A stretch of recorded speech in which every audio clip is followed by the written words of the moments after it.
Niekas taip gerai nenuramina nuliūdusios moters, kaip nauji pirkiniai. Nežinau kaip jums, bet man tai labai padeda. Ypač smagu atnaujinti garderobą. Dažniausiai rūbus siūtinuosi, nes noriu būti vienintelė ir nepakartojama. Todėl šiandien esu Kaune, didžiausioje šilko tekstilės parduotuvėje, nes tik čia randu nenusakomo grožio audinių. Susipažinkite. Ponas Gintautas, Vilnos ir kitų audinių ekspertas. Šiandien jis pabus mūsų gidas šioje grožio karalystėje.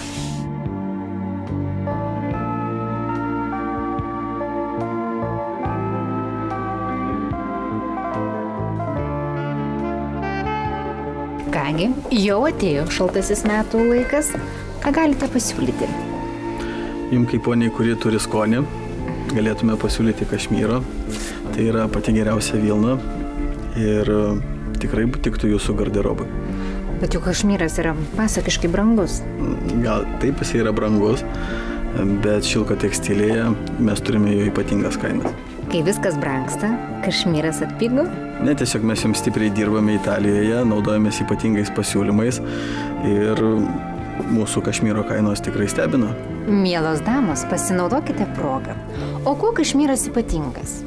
Tai yra tiesiog ypatinga vilna, nušukuojama nuo ožkyčių, kurios ganosi Mongolijoje ir jos paskiau šildo visą žiemą mumis. Taip pat švelniai tai daro. O kaip atskirti gerą vilną nuo prastos? Labai dažnai sulaukiame šitų klausimų, ypač kai ne tik perkant audinius, bet ir rūbus. Tam esame paruošę seminarą Vilnos, kuriame kaip vynų degustacijoje mes duodame ne tik informaciją, bet ir galima tiesiog iščiupinėti, išragauti visus audinius. Ir po šitų seminarų gali drąsiai save vadinti Vilnos žinovu? Taip, jūs tada puikiai nustatysite audinį tik jį palietus. Įspūdingai didžiulis pasirinkimas spalvų. Ir žvilga, kas tai šilkas?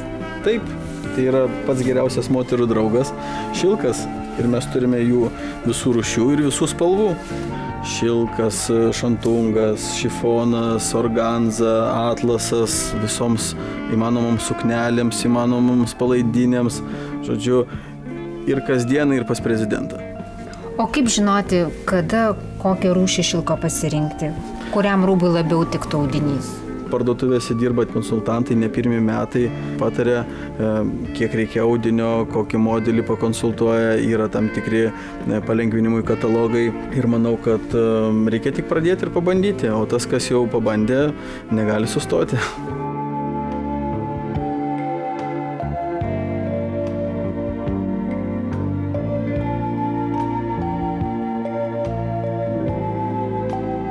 Bet čia yra labai daug tų audinių. Kaip juose nepasimesti? Kaip ir minėjau, pas mumis dirba konsultantai, tai yra tarytum gidas audinių pasaulyje. Šilko tekstilės išskirtinumas, audiniai natūralūs ir kuo mažiau poliesterio, tai yra naftos. Kaip tai naftos? Tiesiog poliesteris gaminamas iš naftos, kaip ir polietilenas, kaip ir kiti naftos produktai. Kągi dėkoju Gintautui, audinių karaliui, o aš galiu patvirtinti, kad visi mano mėgstamiausi rūbai siūdinti būtent iš audinių pirktų šilko tekstilės salonuose. Apsilankykite šilko tekstilės salonuose. Kaune Savanorių prospektas 192, Vilniuje Kalvarijų gatvė 24A, prekybos centre Ibrahimas 1 aukšte, Jasinskio gatvėje 7, Marijampolėje Gedimino gatvė 14, Alytuje Naujoji gatvė 2B, o ir Klaipėdos moteris greitai bus palepintos šilko tekstilės audinių pasirinkimu.